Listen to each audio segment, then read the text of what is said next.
അസ്സലാമു അലൈക്കും വറഹ്മത്തുള്ളാഹി വബറകാതുഹു. ഈ പാരൻറ്റിങ്ങിൻ്റെ 9ാമത്തെ ഭാഗത്തിലേക്ക് എല്ലാവർക്കും ഹൃദ്യമായ സ്വാഗതം. കഴിഞ്ഞ ഭാഗങ്ങളിലായി നമ്മൾ ഗർഭാശയത്തിൽ കിടക്കുന്ന കുട്ടിയുടെ വളർച്ച മുതൽ അവിടെ നിന്നങ്ങോട്ട് ചെറുപ്പകാലം, കൗമാരക്കാലം തുടങ്ങിയ കാലങ്ങളിലെ കുട്ടിയുടെ അവസ്ഥയെപ്പറ്റിയൊക്കെ നമ്മൾ ചർച്ച ചെയ്ത് അവസാനിപ്പിക്കുകയാണ്. ഈ ഭാഗങ്ങളൊക്കെ ചർച്ച ചെയ്യുന്ന സമയത്ത് ചോദിക്കുന്ന ചോദ്യങ്ങളുടെ കൂട്ടത്തിലുള്ള പ്രധാനപ്പെട്ട ചോദ്യങ്ങൾ പലതും, പ്രത്യേകിച്ച് കുട്ടികളുമായി ബന്ധപ്പെട്ട ശിക്ഷാരീതികളെക്കുറിച്ച് സംസാരിക്കുമ്പോഴൊക്കെയും പരാതികളായിട്ട്, പരിഭവങ്ങളായി പാരൻസ് ചോദിക്കുന്ന പ്രധാനപ്പെട്ട ഒന്നാണ് കുട്ടികളുടെ പരീക്ഷാകാലത്തെക്കുറിച്ച്, കുട്ടികളുടെ പഠന നിലവാരത്തെക്കുറിച്ച്. കുറച്ചു കാലം മുമ്പാണ് ഇങ്ങനെയൊരു വാർത്ത കേട്ടിരുന്നത്.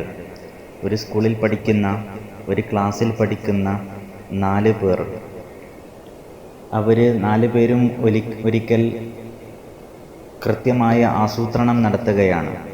ആസൂത്രണം നടത്തുന്നത് എങ്ങനെയാണ് നമുക്ക് പരീക്ഷ എഴുതാതെ രക്ഷപ്പെടുക എന്ന്. അങ്ങനെ അവർ ഗൂഗിളിൽ സെർച്ച് ചെയ്തു, യൂട്യൂബിൽ സെർച്ച് ചെയ്തു. എന്നിട്ട് അവർ മനസ്സിലാക്കിയ ഒരു കാര്യം, അസുഖങ്ങൾ വന്നാൽ പരീക്ഷയ്ക്ക് ഇരിക്കേണ്ടതില്ലെന്ന്. അങ്ങനെ അവർ അതിനുള്ള ലൂപ്പ് ഹോളുകൾ ഇങ്ങനെ ഓരോന്നായിട്ട് തെരഞ്ഞു പിടിക്കുകയാണ്. അതിനിടയിലാണ് അവർ മനസ്സിലാക്കിയത്, കൈകൊണ്ടാണല്ലോ പരീക്ഷ എഴുതുന്നത്, കയ്യിന് പ്രശ്നങ്ങൾ പറ്റിയാൽ പിന്നെ പരീക്ഷ എഴുതേണ്ടതില്ലെന്ന്. അങ്ങനെ അവർ 4 പേരും അവരുടെ കൈയൊടിക്കാൻ വേണ്ടിയിട്ട് തീരുമാനിച്ചു. അപ്പോൾ എങ്ങനെ ഒടിക്കുമെന്ന് ഈ ചെറിയ കുട്ടികൾക്ക് അറിയില്ല. അവർ അതിനു വേണ്ടിയിട്ടുള്ള ശ്രമങ്ങളും അന്വേഷണങ്ങളും ആലോചനകളും തുടങ്ങി. അങ്ങനെ അവർ തന്നെ തീരുമാനിച്ചു. ഒരിക്കൽ സ്കൂൾ വിട്ട സമയത്ത്, എല്ലാവരും പോയ സമയത്ത്,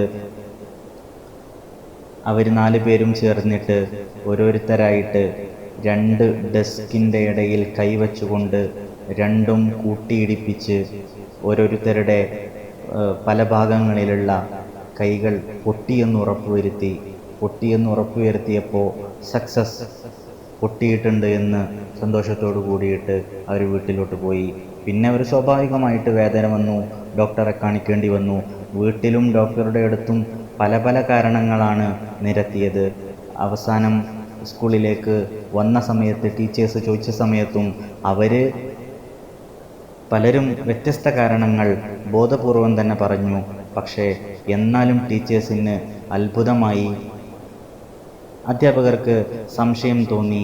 ഒരേ സ്കൂളിലെ ഒരേ ക്ലാസ്സിൽ പഠിക്കുന്ന കൂട്ടുകാരായ 4 പേർക്ക് ഒരേ സമയം ഇങ്ങനെ കൈയൊടിയാനുള്ള കാരണമന്വേഷിച്ചപ്പോൾ അവസാനം മനസ്സിലായത്, ഇവർ 4 പേരും പരീക്ഷയിൽ നിന്ന് എങ്ങനെ രക്ഷപ്പെടാമെന്നാലോചിച്ച് അതിന് കണ്ടെത്തിയിട്ടുള്ള ഒരു പോംവഴിയായിരുന്നു ഇത് എന്നുള്ളതാണ്. ഇത്രത്തോളം നമ്മുടെ മക്കൾ പരീക്ഷയെ ഭയപ്പെടുന്നു എന്നാണ് നമ്മൾ മനസ്സിലാക്കേണ്ടത്. എന്താണ് ഇത്രത്തോളം കുട്ടികൾക്ക് പരീക്ഷയെ ഭയപ്പെടാൻ, പേടിയുണ്ടാവാൻ കാരണമെന്ന് നമ്മൾ പ്രാഥമികമായിട്ട് മനസ്സിലാക്കേണ്ടതുണ്ട്. ഈ ശബ്ദം കേൾക്കുന്ന ഭൂരിഭാഗം ആളുകളും രക്ഷിതാക്കളായതുകൊണ്ട് തന്നെ ഈ സമയത്തൊക്കെ, പ്രത്യേകിച്ച് SSLC പരീക്ഷയുടെ മുഖത്ത് നിൽക്കുമ്പോൾ, +1-ൻ്റെ +2 പരീക്ഷയുടെ മുഖത്ത് നിൽക്കുമ്പോൾ, മദ്രസയിലെ പൊതുപരീക്ഷകളുടെ മുഖത്ത് നിൽക്കുന്ന സമയത്ത് നമ്മുടെ മക്കൾ ഈ പരീക്ഷകളിൽ ഏതെങ്കിലും ഒന്നാണ് എഴുതാൻ പോകുന്നതെങ്കിൽ അപ്പോൾ വീട്ടിൽ കേൾക്കുന്ന ഒരു ഉപദേശമുണ്ട്, വലിയ സാരോപദേശം. നമ്മൾ പറയുന്നത്, കണ്ടോ, ഓൻ SSLC ആണ്, ഓൻ +2 ആണ്, മദ്രസയിൽ പൊതുപരീക്ഷയാണ് മുന്നിലുള്ളത്, എന്നിട്ടും യാതൊരു ബോധവും ഇല്ല, എന്നിട്ടും ഒരു അന്തവും ഇല്ലാതെ നടക്കുന്നത് കണ്ടില്ലേ എന്ന് നമ്മൾ വലിയ സാരോപദേശമായിട്ട് കൊടുക്കാറുണ്ട്. എൻ്റെ ഒരു ആലോചന പ്രകാരം ഈ തരത്തിലുള്ള സാരോപദേശങ്ങൾ ആ സമയത്ത് കുട്ടി എഴുതാൻ പോകുന്ന പൊതുപരീക്ഷയാവട്ടെ, SSLC പരീക്ഷയാവട്ടെ, അതിനെ എങ്ങനെ കാണുന്നു എന്നുള്ളതിനൊക്കെ അപ്പുറത്ത്, നമ്മൾ ഇന്നലെ സംസാരിച്ച അഡോളസൻ്റ് പീരീഡിലുള്ള കുട്ടികളെ സംബന്ധിച്ചിടത്തോളം അവർ തിരിച്ചൊരാലോചന നടത്തുന്നുണ്ട്. SSLC പരീക്ഷയ്ക്കും പ്ലസ് ടു പരീക്ഷയ്ക്കും പ്ലസ് വൺ പരീക്ഷയ്ക്കും മാത്രമല്ലേ ഇങ്ങനെ വീട്ടുകാർ പിന്നാലെ ഓടുന്നുള്ളൂ, അപ്പോൾ പിന്നെ ബാക്കി പരീക്ഷ അതങ്ങ് നെവറാക്കി കളയാം എന്നുള്ള ചിന്താഗതിയിലേക്ക് വേറെ ചില കുട്ടികൾ പോകുന്നുണ്ട് എന്നുള്ളത് കൂടി നമ്മൾ ആലോചിക്കേണ്ടതുണ്ട്. അപ്പോൾ നമ്മൾ തന്നെയാണ് ചില പരീക്ഷകളെ സുപ്രീമായിട്ട് പേടിപ്പെടുത്തുന്ന, വലിയ സിംഹം വായ പൊളിച്ച പോലെ അതിൻ്റെ മുന്നിലേക്ക് കുട്ടികൾ പോകാൻ നിൽക്കുന്ന പോലെ കുട്ടികളെ പേടിപ്പിക്കുകയും മറ്റുള്ളത് അത് നിസ്സാരവൽക്കരിക്കുകയും ചെയ്യുന്ന ഒരു മെൻറ്റാലിറ്റി നമ്മളുണ്ടാക്കി കൊടുക്കുന്നത് ശരിയല്ല എന്നാണ് എനിക്ക് ഈ സമയത്ത് തോന്നുന്നത്. അല്ലെങ്കിലും SSLC പരീക്ഷയും മറ്റ് ക്ലാസ്സിലെ പരീക്ഷയും തമ്മിൽ എന്താണ് മാറ്റമുള്ളത്? ഒരു മാറ്റമില്ല. ഒരൊറ്റ മാറ്റമുള്ളത്, ഒന്ന് പബ്ലിക് എക്സാമായിട്ട് നടത്തപ്പെടുന്നു, അത് വാല്യുവേഷൻ ചെയ്യപ്പെടുന്നത് പുറമേ നിന്നുള്ള അധ്യാപകരായിരിക്കും എന്നുള്ളത് മാത്രമാണ്. അതുകൊണ്ട് അതിനെ മാത്രം ഭയങ്കര പേടിയുള്ള ഏതോ ഒരു മോൺസ്റ്ററായി ചിത്രീകരിക്കുകയും ബാക്കിയുള്ളതിനെ കുട്ടികൾ നിസ്സാരവൽക്കരിക്കുന്ന രീതിയിലേക്ക് മാറുന്ന ഒരു സാഹചര്യം ഉണ്ടാക്കുകയും ചെയ്യരുത് എന്നുള്ളതാണ് പ്രാഥമികമായിട്ട് പറയാനുള്ളത്. അല്ലെങ്കിൽ നമ്മൾ മനസ്സിലാക്കേണ്ടത്, പേടിയുള്ള ഒന്നിൻ്റെ അടുത്തേക്കും മനുഷ്യന് സന്തോഷത്തോടു കൂടി പോകാൻ കഴിയില്ലല്ലോ എന്നുള്ളതാണ്. നമ്മൾ മൃഗശാലയിലേക്ക് പോകുന്ന സമയത്ത് കുറേ ദൂരെ വലിയ കൂടിൻ്റെ ഉള്ളിൽ കൃത്യമായി ഭദ്രമായി അടച്ചിട്ട ഒരു സിംഹത്തിനെ കാണാനും അതിൻ്റെ മുന്നിൽ സെൽഫി എടുക്കാനും നമുക്ക് വലിയ താല്പര്യമായിരിക്കും. എന്നാൽ കൂട്ടിൽ നിന്നൊക്കെ ഇറക്കി വിട്ടിട്ട് ഏത് സമയവും നമ്മുടെ അടുത്തേക്ക് വരാം എന്നുള്ള രീതിയിൽ നിർത്തിയിട്ടിരിക്കുന്ന ഒരു സിംഹത്തിൻ്റെ മുന്നിലേക്ക് ഇതേ സന്തോഷത്തിലും ഇതേ ആഹ്ലാദത്തിലും പോകാൻ നമ്മളാരും ധൈര്യപ്പെടാറില്ല എന്നുള്ളതാണ്. കാരണം അവിടെ പേടിയുണ്ട്. പേടിയുള്ളിടത്തേക്ക് സന്തോഷത്തോടു കൂടി പോകാൻ ഒരു മനുഷ്യന് കഴിയില്ല. അതുകൊണ്ട് നമ്മുടെ കുട്ടികൾ പരീക്ഷ മുഖത്ത് നിൽക്കുന്ന സമയത്ത്, അത് ഏത് പരീക്ഷയുമാവട്ടെ, നമ്മുടെ കുട്ടികൾക്ക് ആദ്യമായിട്ട് ചെയ്തു കൊടുക്കേണ്ടത് പരീക്ഷയെക്കുറിച്ചിട്ടുള്ള അവരുടെ മെൻറ്റാലിറ്റി, അവരുടെ ഇമേജ്, അത് പോസിറ്റീവസത്തിലേക്ക് മാറ്റിക്കൊടുക്കണം എന്നുള്ളതാണ്. സത്യത്തിൽ ഇവിടെ സംഭവിക്കുന്നത് എന്താണെന്ന് വെച്ചാൽ, പരീക്ഷ എടുക്കുന്ന സമയത്ത് നമ്മുടെ കുട്ടികൾ ആലോചിക്കുന്നത്, അവർക്ക് പേടി തോന്നുന്നത്, ഞാനിപ്പോൾ പരീക്ഷ എഴുതി കഴിഞ്ഞാൽ ഏതായാലും എന്നെക്കൊണ്ട് കുറേ പഠിക്കാനൊന്നും കഴിയുന്നില്ല, പരീക്ഷയുടെ റിസൾട്ട് വന്നു കഴിഞ്ഞാൽ മാർക്ക് കിട്ടും, എനിക്ക് മാർക്ക് കുറവായിരിക്കും, അപ്പോൾ സ്വാഭാവികമായി ക്ലാസ്സിൽ നിന്ന് ടീച്ചേഴ്സിൻ്റെ ഒരുപാട് തെറിവാക്കുകൾ കേൾക്കേണ്ടി വരും, വീട്ടിൽ വന്നു കഴിഞ്ഞാൽ അതിൻ്റെ ഡബിൾ ഡോസിൽ തെറിവാക്കുകൾ കേൾക്കേണ്ടതായിട്ട് വരും. ഇങ്ങനെയുള്ള കൊച്ചു കൊച്ചു ആശങ്കകളും പേടികളുമാണ് മുന്നിലുള്ളത്. മറ്റൊരർത്ഥത്തിൽ പറഞ്ഞാൽ, നാളെ മറ്റന്നാളെ വരാനിരിക്കുന്ന തൊട്ടു മുമ്പിലുള്ള കാര്യങ്ങളുടെ പേരിലുള്ള ആശങ്കകളാണ് ഇവർക്ക് മുന്നിലുള്ളത്. നേരെ മറിച്ച് ഈ പരീക്ഷ എഴുതി കഴിഞ്ഞാലേ എനിക്ക് എൻ്റെ ഹയർ സെക്കൻഡറി പൂർത്തിയാക്കാൻ കഴിയൂ, ഇത് പൂർത്തിയാക്കി കഴിഞ്ഞാലേ എനിക്ക് ഡിഗ്രിയിലെത്താൻ കഴിയൂ, ഈ ഡിഗ്രി കഴിഞ്ഞാൽ എനിക്ക് ഉപരിപഠനത്തിന് സാധിക്കൂ, അത് കിട്ടിക്കഴിഞ്ഞാലേ എൻ്റെ ജോലി കിട്ടൂ, ജോലി കിട്ടിക്കഴിഞ്ഞാലേ എനിക്ക് എൻ്റെ കുടുംബം പോറ്റാൻ പറ്റൂ എന്നൊന്നും ആലോചിക്കുന്ന രീതിയിലേക്ക് നമ്മുടെ കുട്ടികൾ പോകുന്നില്ല എന്നാണ്. കഴിഞ്ഞ ക്ലാസ്സിൽ നമ്മൾ പറഞ്ഞ പോലെ കൗമാരപ്രായത്തിലുള്ള കുട്ടികൾ അവർ തീരുമാനമെടുക്കുന്നതൊക്കെ തൊട്ടു മുമ്പിലുള്ള കാര്യത്തിൽ നിന്ന് പെട്ടെന്നൊരു റിലാക്സേഷൻ കിട്ടണമെന്ന് കരുതിയിട്ട് മാത്രമാണ്. നേരെ മറിച്ച് ഒരു കൊല്ലം കഴിഞ്ഞ്, 2 കൊല്ലം കഴിഞ്ഞ്, 5 കൊല്ലം കഴിഞ്ഞ്, 10 കൊല്ലം കഴിഞ്ഞായിരിക്കും സത്യത്തിൽ ഇതിൻ്റെ എഫക്റ്റ് ഉണ്ടാകുന്നത്. പക്ഷേ അതിനെ പറ്റിയിട്ട് കുട്ടികൾ ആലോചിക്കാറില്ല. നമ്മൾ മാതാപിതാക്കൾ എന്നുള്ള നിലക്ക് ആദ്യം അവരെ ബോധ്യപ്പെടുത്തി കൊടുക്കേണ്ടത് ഇതാണ്. ഏതെങ്കിലും ഒരു സമയത്ത് അവർക്ക് നമ്മൾ പറയുന്ന ഈ ഒരു പോയിന്റ് അവരുടെ ഉള്ളിലെത്തിക്കഴിഞ്ഞാൽ പരീക്ഷയെ പോസിറ്റിവിസത്തിലേക്ക് കൊണ്ടുവരാൻ അവരെ കൊണ്ട് സാധിക്കുമെന്നുള്ളതാണ്. അങ്ങനെ ഒരു ബോധം കുട്ടികൾക്ക് ഉണ്ടാകുന്ന സമയത്താണ് അവർ മനസ്സിരുത്തി പഠിക്കാൻ വേണ്ടിയിട്ട് തുനിയുന്നത്. മനസ്സിരുത്തി പഠിക്കാതെ ആരെങ്കിലുമൊക്കെ പറഞ്ഞത് കേട്ട് ആർക്കെങ്കിലും വേണ്ടിയിട്ട് കുട്ടികൾ എത്ര സമയം ചെലവഴിച്ചതുകൊണ്ട് ഒരു കാര്യമില്ല.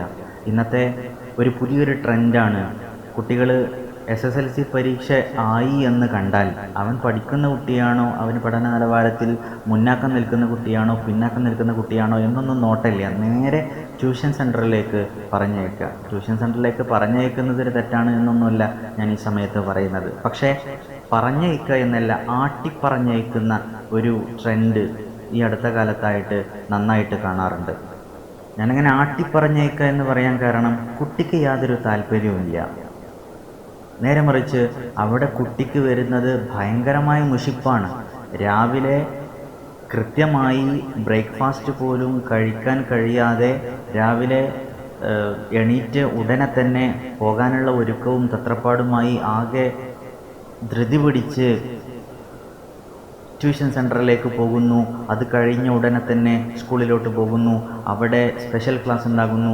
സ്പെഷ്യൽ ക്ലാസ് കഴിഞ്ഞ് ക്ലാസ് തുടങ്ങുന്നു. പിന്നെ വൈകുന്നേരം വരെ സ്കൂളിലുണ്ട്. അത് കഴിഞ്ഞിട്ട് വിശ്രമിക്കാൻ സമയമില്ലാതെ വീണ്ടും വീട്ടിലെത്തുമ്പോൾ സ്വാഭാവികമായിട്ട് പഠിക്കാൻ അവിടെ നിന്ന് വീണ്ടും നിർദ്ദേശങ്ങൾ കിട്ടുന്നു. ഇങ്ങനെ ഒരു വിശ്രമമില്ലാതെ, എന്നാലാണെങ്കിലോ ഇതിനെപ്പറ്റി ഇങ്ങനെ ആലോചിച്ച് ഓരോ ദിവസം കഴിയുമ്പോഴും പഠിക്കാനുള്ള വിരസത കൂടിക്കൊണ്ടിരിക്കുന്ന ഒരു ചുറ്റുപാട് നമ്മുടെ കുട്ടികളിൽ പലരും അഭിപ്രായപ്പെടാറുണ്ട്, പലരും പറയാറുമുണ്ട്.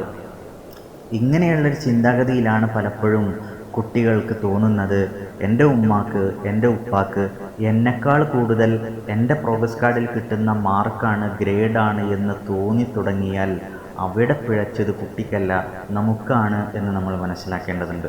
നമുക്ക് വലിയ സ്വപ്നങ്ങളുണ്ട്, കുട്ടികൾ ജയിക്കണം, പാസ്സാവണം, വലിയ ജോലി കിട്ടണം, നമ്മളെ പോറ്റണം, നമ്മളെ നോക്കണം എന്നുള്ള വലിയ ആഗ്രഹങ്ങളുണ്ട്. വളരെ ശരിയാണ്.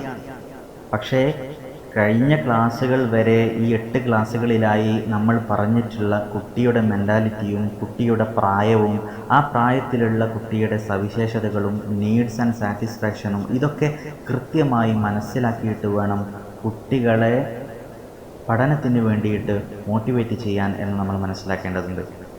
എന്നാൽ ചെറിയ പ്രായത്തിൽ കുട്ടി LKG UKG ചേർക്കപ്പെടുന്ന സമയത്ത് LP ക്ലാസ്സുകളിലൊക്കെ കുട്ടികൾക്ക് എന്തെങ്കിലും കിട്ടിയാൽ മോട്ടിവേഷൻ വളരെ പ്രധാനമാണ്. അപ്പോൾ നമുക്കൊരു ചോദ്യമുണ്ടാകും, LKG ക്ലാസ്സിൽ UKG ക്ലാസ്സിലൊക്കെ 100ൽ 100 കിട്ടുന്ന ഫുൾ A ഗ്രേഡ് കിട്ടുന്ന കുട്ടികൾ 80% 90% ഉണ്ടാകാറുണ്ട്. പിന്നെ ഇങ്ങനെ മുകളിലോട്ട് വരുന്ന സമയത്ത് എന്താണ് അവർക്ക് സംഭവിക്കുന്നത് എന്നുള്ളതാണ്. ഒരു കാരണം, കുട്ടികൾ പഠനമല്ലാത്ത സിലബസിന് പുറത്ത് വേറെയും വലിയ വലിയ കഴിവുകൾ പഠിച്ചുകൊണ്ടിരിക്കുന്നു. അതിനവർ പ്രാധാന്യം കൊടുക്കുന്നു. പഠനത്തിൻ്റെ പ്രാധാന്യം കുറയുന്നു എന്നുള്ളത്. മറ്റൊന്ന്, വീട്ടിൽ നിന്ന് LKG UKG കുട്ടിക്ക് ഫുൾ A ഗ്രേഡ് കിട്ടിയ സമയത്ത് ഭയങ്കര സന്തോഷമായിരുന്നു. എന്നാൽ എപ്പോഴോ അതിനിടയിൽ 1-2 വിഷയങ്ങൾക്ക് ഗ്രേഡ് കുറഞ്ഞ സമയത്ത്, മുമ്പ് ക്ലാസ്സുകളിൽ സൂചിപ്പിച്ച പോലെ അതിഥികൾ വരുന്ന സമയത്തോ അല്ലാത്ത സമയത്തോ കുട്ടിയെ ഒരു വിഷയത്തിൽ 2 വിഷയത്തിൽ ഗ്രേഡ് കുറഞ്ഞതിൻ്റെ പേരിൽ റിജക്റ്റ് ചെയ്യപ്പെടുന്ന, അവഗണിക്കപ്പെടുന്ന, കുറച്ച് കാണിക്കുന്ന സമീപനങ്ങളും വർത്തമാനങ്ങളും കുട്ടി കേൾക്കുമ്പോൾ സ്വാഭാവികമായിട്ടുണ്ടാകുന്ന ഒരു ഇടിച്ചിൽ, ആ ഇടിച്ചിലാണ് പിന്നീട് ക്ലാസ്സുകൾ ഇങ്ങനെ മുകളിലോട്ട് പോകുമ്പോൾ ഗ്രേഡുകൾ കുറയാൻ കാരണമെന്ന് നമ്മൾ വളരെ ഗൗരവത്തോടു കൂടിയിട്ട് മനസ്സിലാക്കേണ്ടതുണ്ട്. ഇങ്ങനെ വേദന കടിച്ചമർത്തി നിൽക്കുന്ന പല കുട്ടികളുമായിരിക്കും അവർക്ക് പരീക്ഷയാണല്ലോ എന്ന് കരുതിയിട്ട്, പരീക്ഷ ഒരു മാസം അപ്പുറമായിരിക്കും, എന്നാലും ഇപ്പറഞ്ഞ SSLC +2 പോലെയുള്ള പബ്ലിക് എക്സാമുകൾ ഉണ്ടല്ലോ എന്ന് കരുതിയിട്ട് 5 മിനിറ്റിന് പോയി തിരിച്ചു വരാൻ പറ്റുന്ന ദൂരത്തിലുള്ള ചെറിയ, എന്നാൽ കുട്ടിയെ സംബന്ധിച്ചിടത്തോളം വലിയ ഫംഗ്ഷനുകൾക്ക് പോലും പറഞ്ഞേക്കാനൊന്നും മനസ്സ് കാണിക്കാതെ അടച്ചിട്ട് വീട്ടിലിരുത്തുകയും ആ 5 മിനിറ്റ് കൊണ്ട് ഒന്നും പഠിക്കുകയില്ല എന്ന് മാത്രമല്ല, കഴിഞ്ഞ ദിവസത്തിൽ 50 മിനിറ്റ് പഠിച്ചതെല്ലാം വെള്ളത്തിലായി പോകുന്ന ദുരവസ്ഥയിലേക്ക് ആണ് പലപ്പോഴും നമ്മുടെ കുട്ടികളൊക്കെ എത്താറുള്ളത്. അപ്പോൾ പിന്നെ എരിതീയിൽ എണ്ണയൊഴിക്കുക എന്ന് പറഞ്ഞ പോലെ കുട്ടികൾക്ക് ടെൻഷനുകൾക്ക് മേൽ ടെൻഷനുകൾ ഇങ്ങനെ വളരുകയും ഒന്നും കൃത്യമായി ഗ്രഹിക്കാൻ കഴിയാതെ വരികയും ചെയ്യുന്നുണ്ട്. ഈ സമയങ്ങളിൽ വളരെ പ്രധാനപ്പെട്ട മറ്റൊരു കാര്യമാണ് നമ്മുടെ കുട്ടികൾക്കുണ്ടാകുന്ന പരീക്ഷയുമായി ബന്ധപ്പെട്ടുണ്ടാകുന്ന വേദനകൾ, തലവേദനകൾ, പനികൾ, ചെറിയ ചെറിയ അസുഖങ്ങൾ, പ്രത്യേകിച്ച് പുറത്ത് കാണിക്കാൻ പറ്റാത്ത, പുറത്തുനിന്ന് നോക്കിയാൽ പരിശോധിച്ചാൽ കൃത്യമായി വിവരം കിട്ടാത്ത അസുഖങ്ങളായിരിക്കും പ്രത്യേകിച്ച് പരീക്ഷാകാലത്ത് കുട്ടികൾക്കുണ്ടാകുന്നത്. വയറുവേദനയും ഊരവേദനയും തലവേദനയും ഒക്കെ അതിൽപ്പെട്ടതാണ്. എന്നാൽ ഇപ്പോൾ നമ്മൾ വിചാരിക്കും അത് ശരിക്കുള്ള സംഭവമല്ലേ, അത് കുട്ടി അഭിനയിക്കുകയാണോ എന്ന് വിചാരിച്ച് നമ്മൾ കുട്ടിയെ കളിയാക്കുകയും ചെയ്യും. അതും ഒരു തരത്തിൽ പറഞ്ഞാൽ ഇന്ന് വളരെ സർവ്വസാധാരണമാണ്. പെൺകുട്ടികളെ സംബന്ധിച്ചിടത്തോളം അവർക്കാണ് ആൺകുട്ടികളെക്കാൾ കൂടുതൽ പരീക്ഷയെ പേടിയുള്ളത്. കഴിഞ്ഞ ക്ലാസ്സിൽ നമ്മൾ പ്രണയത്തെക്കുറിച്ച് പറഞ്ഞ പോലെ പ്രണയത്തെ സീരിയസ് ആയി പെണ്ണുങ്ങളെടുക്കും, എന്നാൽ ആൺകുട്ടികൾ അത് ഒരു ടൈം പാസിന് വേണ്ടി എടുക്കുമെന്ന് പറഞ്ഞ പോലെ ആൺകുട്ടികൾ പരീക്ഷയെ വലിയ മുഖവിലക്ക് എടുക്കാറില്ല. പെൺകുട്ടികൾ ചെറിയ പരീക്ഷകളാണെങ്കിൽ പോലും, ഈവൻ ക്ലാസ് ടെസ്റ്റുകളാണെങ്കിൽ പോലും അതിനെ വലിയ ഗൗരവത്തിൽ അവരെടുക്കുകയും അതിൻ്റെ പേരിൽ എന്തെങ്കിലും ഒന്ന് മിസ്സായിപ്പോയാൽ അതിൻ്റെ പേരിൽ കിടന്ന് ടെൻഷനാക്കി അതൊരു ജീവൻ മരണ പോരാട്ടം എന്ന നിലക്ക് കാണുകയും ചെയ്യുമെന്നുള്ളതാണ്. ഈ സമയത്ത് കുട്ടികൾക്ക് ഇത്തരത്തിലുള്ള തലവേദനകളും മറ്റും ഉണ്ടാകുമ്പോൾ അപ്പോൾ പിന്നെ അതിൻ്റെ മുകളിൽ ഉപ്പ കൊടുക്കുന്ന വേറൊരു നെഗറ്റീവ് സ്ട്രോക്ക് ഉണ്ട്. അത് പറയുന്നത് അതിപ്പോൾ പരീക്ഷയായാൽ പിന്നെ അങ്ങനെ തന്നെയാണ്, പിന്നെ ഒരു കിടത്താണ് എന്നൊക്കെ പറയും. അപ്പോൾ സത്യത്തിൽ ആ കുട്ടിക്ക് തലവേദന ഉണ്ട്, ആ ഉള്ള തലവേദനമേൽ പിന്നീട് ഒരു വേദന കൂടി വെച്ച് കൊടുക്കുകയാണ് ചെയ്യുന്നത്. പക്ഷേ ഇവിടെ നമ്മൾ മനസ്സിലാക്കേണ്ട വേറൊരു കാര്യമുണ്ട്. മനസ്സിന് ശക്തി കൊടുക്കലാണ് ഈ പരീക്ഷാകാലത്ത് ഏറ്റവും കൂടുതൽ ചെയ്യേണ്ടത്. ഹിപ്നോട്ടിക് തിയറികളിൽ പറയുന്ന ഒരു കാര്യം, നമ്മുടെ ശരീരത്തിലുള്ള ഓരോ അവയവങ്ങളിലൂടെ നടക്കുന്ന പ്രവർത്തനങ്ങൾ, നമ്മുടെ ജീവിതത്തിലെ ഓരോ പ്രവർത്തനങ്ങളും നമ്മൾ അറിഞ്ഞിട്ട്, നമ്മൾ മെസ്സേജ് കൊടുത്തിട്ട് അത് ചെയ്യണം എന്ന് ആലോചിച്ചിട്ട് മാത്രമാണ് നടക്കുന്നത്. അതായത് നമ്മളല്ലാത്ത മറ്റുള്ള ആളുകളുടെ സംസാരം കൊണ്ട് നമ്മെ കരയിപ്പിക്കാൻ പറ്റും, നമ്മെ ചിരിപ്പിക്കാൻ പറ്റും. എന്തിനധികം പറയണം, ഇതുവരെ ഒരു രോഗത്തിൻ്റെ ചെറിയ ശേഷിപ്പ് പോലുമില്ലാത്ത ചെറിയ കുട്ടികൾക്ക് നമ്മൾ വെറും പറച്ചിലുകൾ കൊണ്ട് രാവിലെ പറഞ്ഞ് വൈകുന്നേരം ആ കുട്ടിയെ രോഗമാക്കാനും നമ്മളെ കൊണ്ട് പറ്റുമെന്നുള്ളതാണ്. ഇത് വളരെ ശരിയാണ്. അതായത് ഒരു ഉമ്മ രാവിലെ കുട്ടി എഴുന്നേറ്റ് വന്ന് ഇരിക്കുന്ന സമയത്ത് അന്ന് കുട്ടിക്ക് ചെറിയ ജലദോഷം പോലെ എന്തോന്ന് തോന്നുന്നുണ്ട്. സത്യത്തിൽ അത് മനുഷ്യന്മാർക്കൊക്കെ ഉണ്ടാവുന്നതാണ്, അത് പോകാനുള്ളതാണ്. പക്ഷെ അന്ന് ഉമ്മ രാവിലെ തന്നെ കുട്ടിയോട് പറഞ്ഞു, ഇന്നെന്തോ മുഖമൊക്കെ വല്ലാണ്ടങ്ങ് ഇരിക്കുന്നുണ്ടല്ലോ എന്ന് പറഞ്ഞു. അപ്പോൾ പിന്നെ കുട്ടിക്കും തോന്നുകയാണ് ഇന്നെന്തോ ഉണ്ടല്ലേ. സത്യത്തിൽ കുട്ടി അതിനെ പറ്റിയിട്ടൊന്നും ആലോചിച്ചിട്ട് പോലും ഉണ്ടാവില്ല. പിന്നെ കുറച്ച് കഴിഞ്ഞപ്പോൾ ഉമ്മ ഇങ്ങനെ കുട്ടിയുടെ ഓരോ കാര്യങ്ങൾ നോക്കുമ്പോഴും ഇത് പനിയാവാൻ സാധ്യതയുണ്ട് എന്ന് പറഞ്ഞ് അതിലേക്ക് തട്ടിച്ചിട്ടാണ് എല്ലാ കാര്യങ്ങളും ചെയ്യുന്നത്, നോക്കുന്നത്, ഇരിക്കുന്നത്. കുറച്ച് കഴിഞ്ഞൊരു 10 മണിക്ക് പിന്നെയും പറഞ്ഞു, ഇന്നെന്താ പനി ആയതുകൊണ്ടായിരിക്കൂലേ ഇന്ന് പറ്റ വയ്യാണ്ടിരിക്കുന്നു. ഇങ്ങനെ 2-3 പ്രാവശ്യം കുട്ടിക്ക് മറ്റുള്ള ആളുകളിൽ നിന്ന്, ഉമ്മയിൽ നിന്ന്, ഉപ്പയിൽ നിന്ന് സജഷൻ ഇങ്ങനെ കിട്ടി നിൽക്കുമ്പോൾ ഇനി ആ സജഷന് ഒന്നുകൂടി പവർ കൂടാൻ ഉമ്മയല്ലാത്ത വേറെ 1-2 ആൾക്കാരും കൂടി വന്നിട്ട് വെറുതെ ആർട്ടിഫിഷ്യലായിട്ട്, കൃത്രിമമായിട്ട് ആ കുട്ടിയോട് പറഞ്ഞു കഴിഞ്ഞാൽ ഉറപ്പാണ് അന്ന് വൈകുന്നേരമാകുമ്പോഴേക്കും ആ കുട്ടിക്ക് പനി പിടിച്ചിട്ടുണ്ടാകും, എന്തെങ്കിലും ഒരു രോഗം പിടിച്ചിട്ടുണ്ടാകും എന്നുള്ളത് ശരിയാണ്. അതായത് ചില വാക്കുകളൊക്കെ ചില സമയങ്ങളിൽ ഒരു മനുഷ്യനെ പെട്ടെന്ന് സ്ട്രൈക്കാക്കുമെന്നുള്ളതാണ്. ഇത് ഭയങ്കര ഒരു പ്രശ്നമാണ്. പണ്ടൊരിക്കൽ ഏതോ ഒരു ഡോക്ടറുടെ അടുത്ത് നിന്ന് തിരിച്ചു പോന്നിട്ടുള്ള രോഗി, അദ്ദേഹം രോഗശൈലിയിലായിട്ട് കിടപ്പറയിൽ കിടക്കുന്ന സമയത്ത് അദ്ദേഹത്തെ കാണാൻ വേണ്ടിയിട്ട് അദ്ദേഹത്തിന് സുഹൃത്ത് വന്നിട്ട് തിരിച്ചു പോകുന്ന സമയത്ത് നല്ല വാക്കുകളും നല്ല സംസാരങ്ങളും പറയണമെന്നാണ്. എന്നാൽ പിന്നെ രോഗിയായി കിടക്കുന്ന എൻ്റെ കൂട്ടുകാരനൊരു സമാധാനമായിക്കോട്ടെ എന്ന് കരുതിയിട്ട് മോട്ടിവേഷൻ നൽകുക എന്നുള്ള അർത്ഥത്തിൽ അദ്ദേഹം പറഞ്ഞതാണ്, നമ്മൾ രണ്ടുപേരും ഒപ്പേ മരിക്കുള്ളൂ, ഇപ്പോൾ ഒരു പ്രശ്നം ഉണ്ടാകില്ല എന്ന്. അങ്ങനെ കുറച്ചു കാലം കഴിഞ്ഞു, ഈ പറഞ്ഞയാൾ മരിച്ചു. മോട്ടിവേഷൻ കൊടുത്തയാൾ മരിച്ചപ്പോഴേക്ക് പിന്നെ ബേജാറ് തുടങ്ങിയത് ഇദ്ദേഹമായിരുന്നു.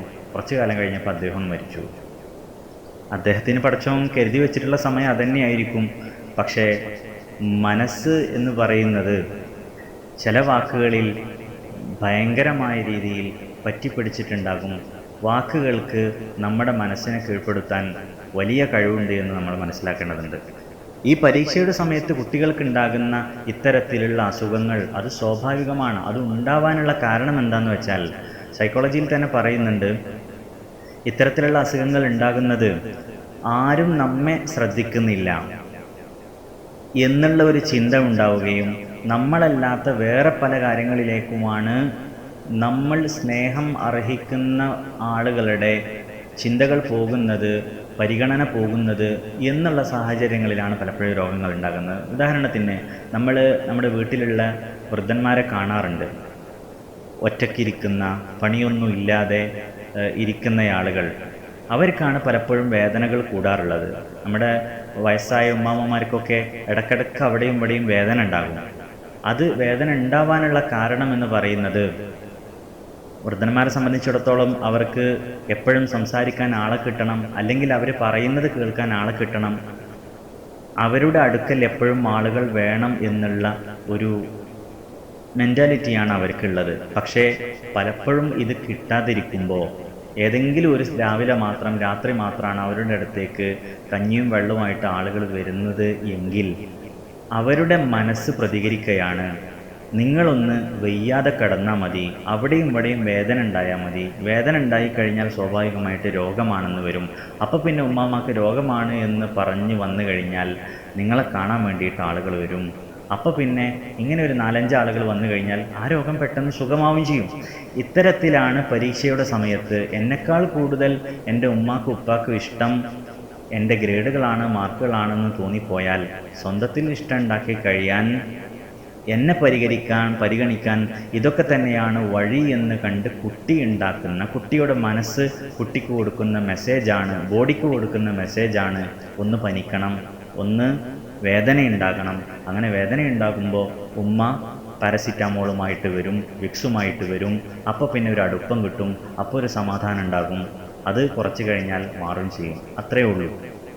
എന്നാൽ പിന്നെ ഇതിൽ നിന്നൊക്കെ സമാധാനം ഉണ്ടാകാൻ ഒരൊറ്റ മാർഗ്ഗമേ ഉള്ളൂ. നമ്മൾ നമ്മുടെ മനസ്സിന് ധൈര്യം പകരുക, ശക്തി പകരുക. അങ്ങനത്തെ ചെറിയ അസുഖങ്ങൾ എന്തെങ്കിലും വന്നു കഴിഞ്ഞാൽ, ചെറിയ തലവേദന രാവിലെ കണ്ടു കഴിഞ്ഞാൽ നമ്മൾ തീരുമാനിക്കുക, മനസ്സിനോട് പറയുക, എനിക്കൊരു പ്രശ്നവുമില്ല, എൻ്റെ അടുത്തേക്ക് ഒരു രോഗം വരില്ല, എനിക്ക് തലവേദന ഉണ്ടാകൂല എന്ന് ഉറപ്പിച്ചങ്ങ് പറയുക. അത് മാത്രമേ വഴിയുള്ളൂ. അങ്ങനെ ഒരു മനുഷ്യന് സ്വന്തം മനസ്സിനെ ഉറപ്പിച്ചു നിർത്താൻ കഴിഞ്ഞാൽ അടുത്ത കാലത്തൊന്നും ഇത്തരം ചെറിയ അസുഖങ്ങളൊന്നും ആരെയും തേടി വരില്ല എന്നുള്ളത് വളരെ ശരിയാണ്. അതുകൊണ്ട് ഇത്തരം ഊർജങ്ങളാണ് കുട്ടികൾക്ക് പരീക്ഷാ സമയത്ത് നന്നായിട്ട് നമ്മൾ കൊടുക്കേണ്ടത്. പരീക്ഷയുടെ തലേ ദിവസവും പരീക്ഷയുടെ സുപ്രഭാതങ്ങളും അത് പരമാവധി നന്നാക്കാൻ നമ്മൾ ശ്രമിക്കേണ്ടതുണ്ട്. കഴിഞ്ഞ ക്ലാസ്സുകളിൽ പറഞ്ഞ പോലെ ഒരു മനുഷ്യൻ്റെ ജീവിതത്തിലെ ഏറ്റവും അതിവിശിഷ്ടമായ സമയങ്ങളാണ് ഉറക്കത്തിലേക്ക് പോകുന്ന സമയവും ഉറക്കത്തിൽ നിന്ന് എണീക്കുന്ന സമയവും. പരീക്ഷാ തലേന്നൊന്നും ഇന്നിപ്പോൾ ഒന്നും പഠിക്കാണ്ടങ്ങ് കിടന്നിക്കണ് കണ്ടില്ലേ, നാളെയാണ് പരീക്ഷ എന്ന് പറഞ്ഞിട്ടാണ് ഒരു കുട്ടിയുടെ കിടപ്പാടങ്ങളിലേക്ക് പോകുന്നതെങ്കിൽ അതുവരെ പഠിച്ചതൊക്കെ ഇല്ലാതായി പോവുക എന്നുള്ളത് മാത്രമാണ് പിന്നീട് നടക്കുന്നത്. കുട്ടി എഴുന്നേൽക്കുന്ന സമയത്തും പരീക്ഷാ ദിവസത്തിലും കുട്ടി പ്രഭാതത്തിൽ ചെയ്യേണ്ട എല്ലാ കാര്യങ്ങളും, ചൊല്ലേണ്ട എല്ലാ കാര്യങ്ങളും ചൊല്ലിയിട്ടുണ്ടെന്ന് ഉറപ്പിക്കാൻ നമ്മളെ കൊണ്ട് സാധിക്കണം.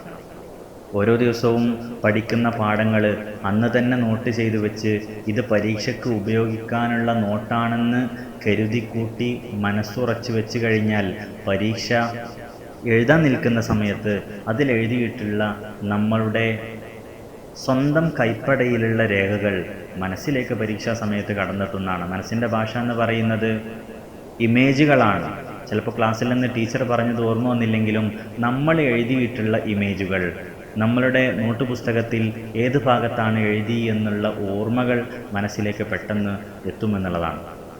ഇങ്ങനത്തെ കാര്യങ്ങളൊക്കെ കുട്ടികളെ പറഞ്ഞ് മനസ്സിലാക്കി കൃത്യമായ ശാന്തമായ അന്തരീക്ഷങ്ങളൊക്കെ വീട്ടിലൊരുക്കി കൊടുത്ത് പേടിയില്ലാതെ ആസ്വദിച്ചുകൊണ്ട് ഉന്മേഷത്തോടു കൂടി പരീക്ഷയെ നേരിടാൻ നമ്മുടെ കുട്ടികളെ പ്രാപ്തമാക്കുക എന്നുള്ളതാണ് ഈ സമയത്ത് സൂചിപ്പിക്കാനുള്ളത്. അല്ലാഹു നമ്മുടെ മക്കൾക്ക് ഉന്നത വിജയം നൽകി അനുഗ്രഹിക്കുമാറാവട്ടെ. അസ്സലാമു അലൈക്കും വറഹ്മത്തുള്ളാഹി വബറകാതുഹു.